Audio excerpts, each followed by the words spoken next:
mga besh, kamusta po kayo? Welcome back sa akin channel. Yung tulog na lang po ay Chinese New Year na.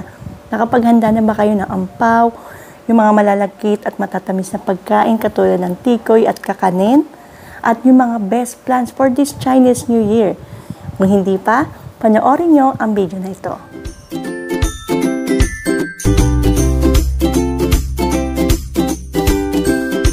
Yung mga halaman pong babanggitin ko, hindi lang magandang pangsalubong this coming Chinese New Year. Maganda rin pong i-display ito sa buong taon ng Year of the Dragon. At sinasabi nga kapag meron ka ng mga halamang ito sa loob ng inyong bahay, magkakaroon ka ng magandang negosyo, successful career, at matatag at masayang pamilya. At ano-ano nga ba itong best plans for this Chinese New Year? Disclaimer lang po, hindi ako feng shui expert, I'm just a plant enthusiast. Kung ano po yung mga isi-share at ibabahagi ko ngayon ay based po sa aking research. Ang unang halaman po, best for this coming Chinese New Year ay ito pong kumquats.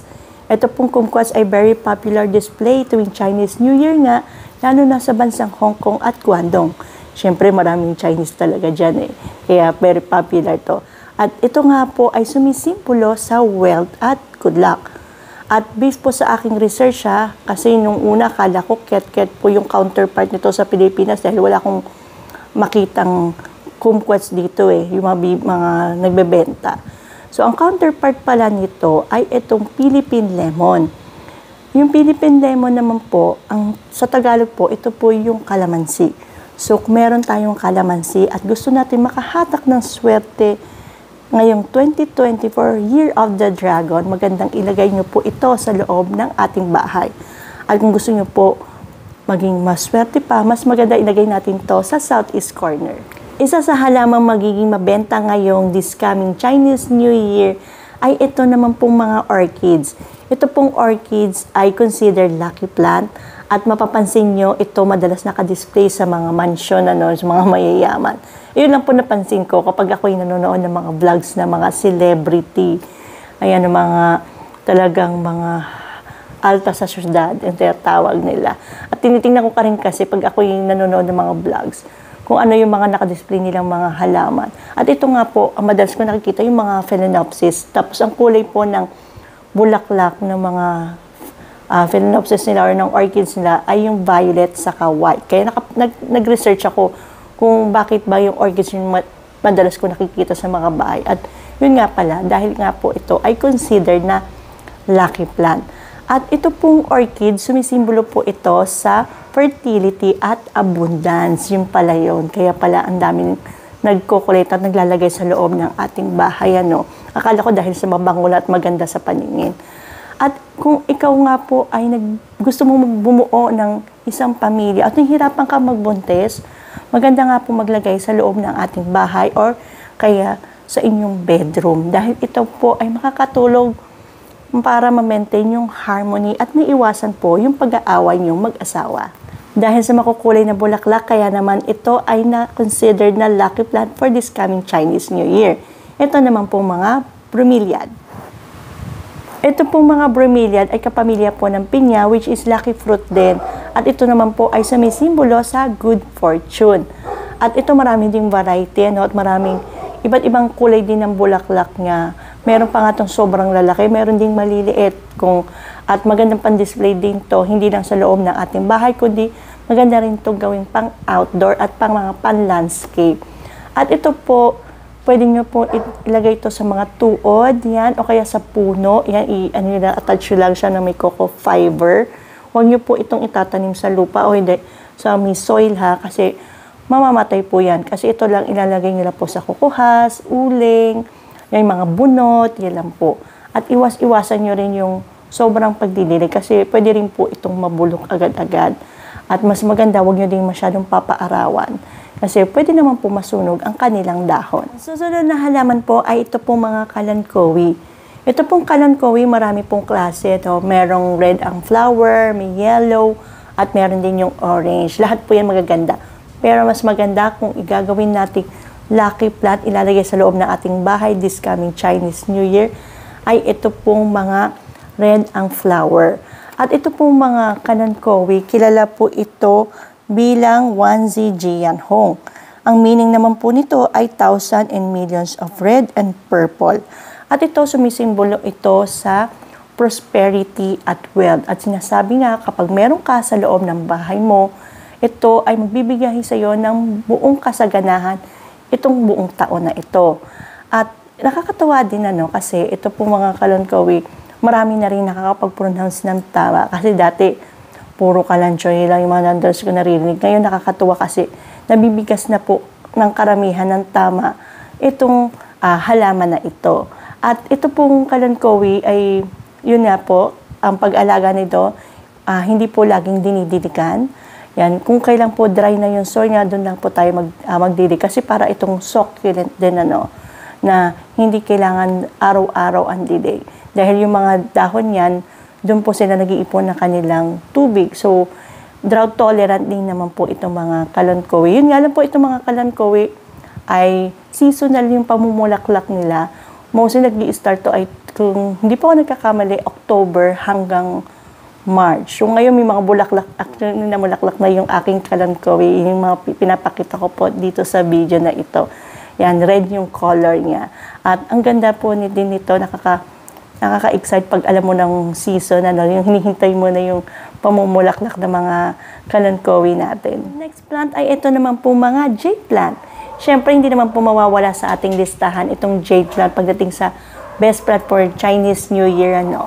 At ito pong jade plant, mas maganda kung ilalagay po natin yung Crassula obata dahil ito ay, sabi nga nila, sumisimbolo sa coin. Kasi yung hugis ng dahon niya ay yung parang pera. Kasi marami ding klase ng jade plant pero ito pong ilalagay natin sa loob ng ating bahay, yung Crassula obata. At ito po mga jade plant, sumisimbolo po ito sa wealth, good luck, at good fortune. Ito po mga jade plant natin, pinaniniwalaan po na nagbibigay ito ng swerte, lalo na kung ito ay gagawing pangregalo or niregalo sa iyo. Pero kung wala naman po magre-regalo sa inyo, hindi naman po masamang bumili para sa sarili natin. So, regalo naman natin yung sarili natin. Why not, di ba? At ito po ay mahirap alagaan for me. Kasi nahirapan talaga ako until now, lalo na ngayon na minsan palipat-lipat kasi yung halaman ko. So, mas maganda po, steady nyo lang kung saan nakapwesto doon lang. Lalo na kung bago pa po yung jade plant nyo. Kasi for me, pero maarte to eh. Lalo na kung baby pa. Pero kung ano na yan, kumbaga matured na yung inyong jade plant, yan, stable na. Yan, kahit palipat-lipat nyo yan ng lugar, okay na okay yan. At ito kailangan ng direct sunlight at least 4 to 6 hours a day. Isa sa mga paborito at madalas magiging mabenta po talaga kapag Chinese New Year ay ito pong mga pilea. Dahil sa hugis po ng dahon nito na parang barya. Parang jade plant din Pero for me parang mas malapit yung hugis or yung shape ng pilea sa barya compare sa jade plant. For me lang naman. Ayun nga po, itong mga pilea pala. Gustong-gusto ko rin magkaroon nito. Dahil ito nga po, dahil sa consider na laki. Hindi lang siya dahil sa consider na laki. Ang ganda kasi ng dahon din niya. The problem kasi noon ay sobrang mahal nito. I think nag 1,500. Ilang dahon lang, Dahil nga nung pandemic, talagang mabenta tong halaman na to. Ngayon naman, mura na lang mabibili mo na I think na sa 100 pesos. Kaya hindi pa rin ako makabili dahil hindi na ako nakakapunta ng garden shop, saka yung suki ko online, madalas out of stock naman. Ito po mga pilea, sumisimbolo naman po ito sa prosperity o kasaganahan. At maganda nga din pong ilagay ito sa loob ng ating bahay para tuloy-tuloy ang dating ng ating swerte. Siyempre, pagdating sa swerte, huwag niyo din kalimutang magsumikap ha. Huwag nating iasa lahat sa halaman ng ating, kumbaga ang ating kalagayan sa buhay. Mas maganda magsumikap tayo, magtrabaho tayo para tayo ay umasenso. Susunod na halaman po natin ay ito po mga anthurium. Marami din pong klase ng anthurium yung mga bulaklak nito. May red, may blue, may red, may white, at merong peach. Yan. At yung parang may pagka-mint green, meron din tayo niyan, yung mga anthurium. Pero mas maganda kung yung red ang flower po ang ilalagay natin. So, mostly, ang mga namumulaklak po na halaman, yung red ang ilalagay natin sa loob, except for orchids. Kasi yung orchids naman, violet at white yung magandang ilagay sa loob ng ating bahay. At ito po mga anthurium na ito, Bakit nga ba red yung flower ang kailangan na ilagay sa loob nating bahay? Dahil ito po ay sumisimbolo sa good fortune and prosperity. At hindi lang magandang pampaswerte itong mga anthurium natin dahil makakatulong din to sa ating health. Dahil ito po ay naglilinis ng ating hangin. Nire-remove po niya yung mga toxins like yung ammonia, formaldehyde, at cyanide, lalo na dun sa may mga hika or COPD, yung mga nahihirapang huminga. Ito magandang ilagay po sa ating bahay, lalo na para maging maganda po yung surroundings natin at maging malinis po yung ating hangin nilalanghap. Ang susunod na halaman natin ay sinasabi nga pong must have plant. At dapat hindi ka mawawala nito taon-taon. Ito naman po mga lucky bamboo. By the way, nasaan po kayo habang pinapanood nyo itong video na ito? Share nyo naman. Don't forget to leave a comment. Balik po tayo sa lucky bamboo. Ito pong lucky bamboo, ang stalks po nito nagre-represent naman po sa strength at good luck. At mas magiging maganda ang dating ng swerte sa atin kung i-set up po natin ito ng 5 elements of feng shui. Paano naman tayo mag-set up ng 5 elements of feng shui? Mas maganda panoorin nyo po itong video na to. I-click nyo po yan, itong thumbnail na yan. Hanapin nyo sa dulo ng video ito, ilalagay ko po para mapanood nyo po kung paano po mag-set up ng 5 elements of feng shui. At ito po mga lucky bamboo, hindi po mahirap alagaan kasi pwede nyo po palakihin sa tubig, pwede rin po sa lupa. Yun lang, make sure nyo po pag nasa lupa, iwasan nyo po yung sobrang delay. Kasi gusto natin ito ng moisture pero not wet. Yung talagang, yung paragang nagiging na siya, umaano na yung tubig, sobrang water kasi pwede rin po magkaroon to ng root rot. At sa water naman, kung ilalagay po natin ito, palalaki natin sa tubig, make sure lang na palitan nyo yung water once a week kasi bumababa naman po yung oxygen level ng tubig para mas maganda. Mas maganda kung laging fresh or laging bago din yung ating tubig na nilalagay dito. Kasi para maiwasan din natin syempre yung kitik-kite. Yan. At maging maganda yung tubo ng ating lucky bamboo. At sa pagbabundle lang po ng lucky bamboo, syempre may mga bundle yan, iwasan po natin yung pagbabundle ng 4 stalks. Dahil yung 4 stalks naman po, it represent death. Ang susunod na halaman natin na magandang i-display this coming Chinese New Year ay ito naman po mga money tree. Ito pong money tree or tinatawag nating Pachira aquatica. Ito naman po ay sumisimbolo sa financial success. At sinasabi nga pong mas magiging maswerte ka rin kung ito naman ay ibibigay sa iyo o ipangre-regalo sa iyo. Pero kung wala nga namang magre-regalo sa iyo, again, hindi naman po masamang pagregaluhan o regaluhan natin ang sarili natin, di ba? At huwag niyo din kalimutan lagyan ng mga red ribbon itong mga ating mga money tree or Pachira aquatica. Marami din pong klase ng money tree. Meron tayong variegated at meron yung hindi, yung classic green. At yung variegated, marami din kulay, maraming kumbaga shade yan. So, make sure lang kung variegated po ang ilalagay sa loob ng ating bahay, mas maganda po kung, natutuyan ako ng laway, mas maganda po na dun sa bright indirect light po, wag dun sa low light kasi mawawala yung ganda ng dahon nito, yung variegation. But kung green naman po yan, maganda yan. Kahit sa low light condition, okay na okay yan. Hindi po mamamatay.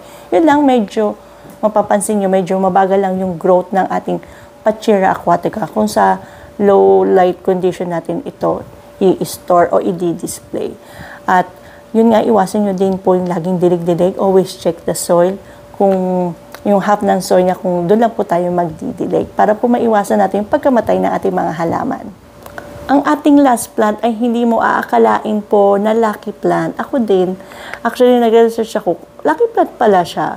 Kasi hindi po siya masyadong popular, pero mabili siya doon sa iba. Hindi ko lang ito binibili, minsan inalok na rin sa akin before.